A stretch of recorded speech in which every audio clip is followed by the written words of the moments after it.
Ya, mulai. Bismillahirrahmanirrahim. Assalamualaikum warahmatullahi wabarakatuh. Sebelumnya perkenalkan kami dari Angkatan 21 yang mana akan mempresentasikan tugas teknik pondasi yaitu tugas besar teknik pondasi 1 dalam sub tugas adalah pondasi dangkal. Bisa dilanjut.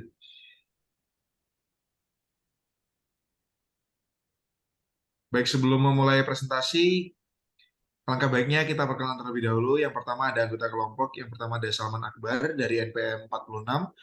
Berikutnya ada saya sendiri, yaitu Naufal Kensadiharja dari NPM 108. Dilanjut dengan Fernanda Arya Pramudia dari NPM 120 dan Cynthia Nafla Salsabila dengan NPM 131.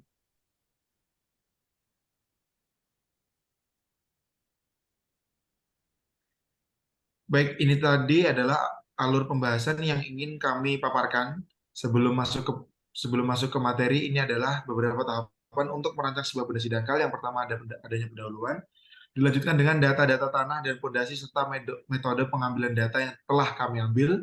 Setelah dilanjutkan adalah hasil perhitungan serta pembahasan dan yang terakhir adalah penutup serta kesimpulan dari kerja kelompok kami.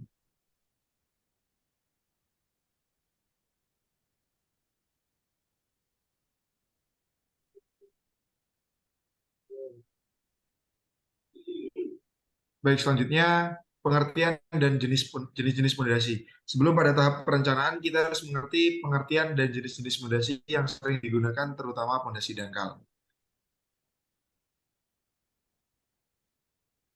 Apa itu pondasi? Menurut Frick, tahun 2000, pondasi merupakan bagian bangunan yang menghubungkan bangunan dengan tanah, yang menjamin kestabilan bangunan terhadap berat sendiri, berat berguna, dan gaya-gaya luar terhadap berat sendiri. Beban berguna dan gaya-gaya luar terhadap gedung seperti tekanan angin, gempa bumi, dan lain-lain. Pondasi berfungsi sebagai kaki bangunan atau alas bangunan, sebagai penahan bangunan dan meneruskan beban dari atas ke dasar tanah yang cukup, sebagai penjaga agar kedudukan bangunan stabil atau tetap, menurut Gunawan tahun 1983. Masuk pada jenis-jenis pondasi dangkal, yang pertama ada pondasi telapak. Pondasi telapak yaitu pondasi yang berdiri sendiri dalam mendukung kolom. Yang kedua ada pondasi rakit.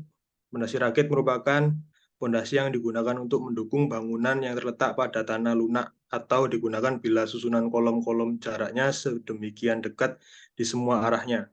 Sehingga bila dipakai pondasi telapak, sisi-sisinya berhimpit satu sama lainnya. Dan yang terakhir ada pondasi memanjang. Pondasi memanjang biasa digunakan untuk mendukung sederetan kolom yang berjarak dekat sehingga bila dipakai pondasi telapak sisinya akan berhimpit satu sama lainnya. Lanjut masuk pada data pondasi yang akan direncanakan. Kita menggunakan pondasi menerus. Dijelaskan Mbak Bella. Oke, next. Berikut merupakan rencana pondasi dengan ukuran lahan 12 kali 20 seperti pada gambar menggunakan pondasi menerus. Next. Berikut merupakan detail dari pondasi menerus. Potongan AA merupakan potongan yang berada di tengah-tengah pondasi dan potongan BB yang ada di samping pondasi dengan ukuran yang sudah ada. Next.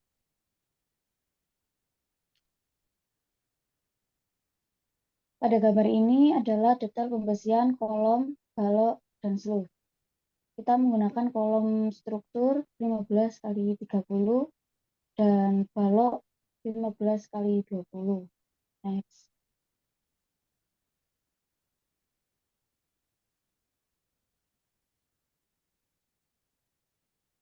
Berikut merupakan data berat isi tanah. Nilai berat isi tanah yang kita ambil, yang pertama lempung organik 1 yaitu 11,1 kN, lempung organik 2 8,6 kN, lempung kepasiran 10,05 kN, pasir kelempungan 10,08 kN per meter persegi.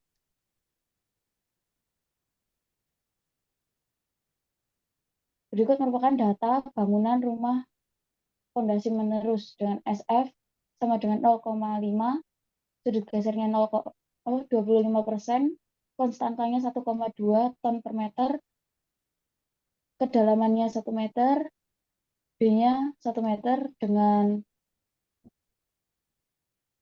gamma 1,132 ton per meter.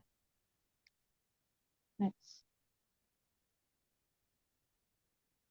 Selanjutnya yaitu ada perhitungan daya dukung pondasi. Setelah menentukan data tanah yang kita gunakan, selanjutnya melakukan perhitungan kapasitas dukung ultimate tanah dengan persamaan Terzaghi dengan rumus Q aksen ultimate sama dengan C aksen dikali N aksen C ditambah DF kali gamma dikali N aksen Q ditambah 0,5 kali gamma kali B kali N aksen gamma. Dan menghitung kapasitas dukung tanah izin dengan cara Q aksen all atau Q aksen izin sama dengan 1/SF kali Q aksen ultimate. Next. Berikut terdapat tabel persamaan Terzaghi yang dapat menjadi acuan nanti dalam perhitungan. Next. Dalam perhitungan metode Terzaghi dengan sudut geser 25 derajat didapatkan N aksen C sebesar 14,8, N aksen Q sama dengan 5,6, N aksen Y sama dengan 3,3.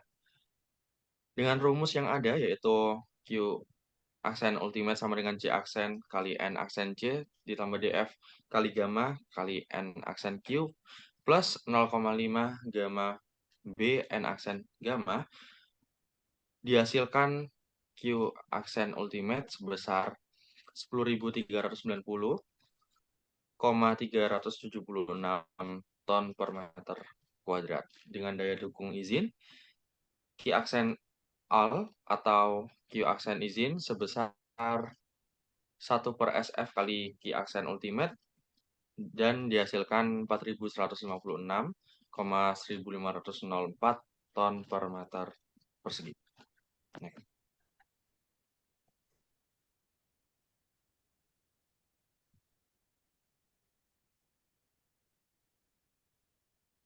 Dan di sini terdapat hasil SAP 2000, pembebanan akibat dinding. Beban dinding setengah bata sama dengan 0,25 ton per meter kuadrat. Tinggi dinding sama dengan 4 meter. Pembebanan akibat lantai. Beban keramik sama dengan 0,024 ton per meter kuadrat.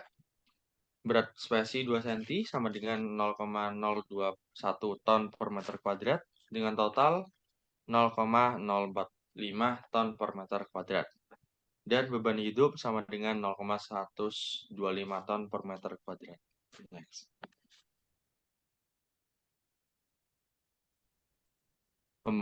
Pembebanan akibat angin dengan C tekan sama dengan 0,9, C hisap 0,4, beban angin sama dengan 0,025 ton per meter kuadrat dengan asumsi jauh dari pantai. Pembebanan akibat atap, jarak antar kuda-kuda 1,2 meter dengan genteng metal, VA sama dengan 0,64 T, VB sama dengan VA sama dengan 0,64 T. Momen pondasi, P sama dengan 1,82 ton, M sama dengan 0,73 ton per M, P sama dengan 4,06 ton.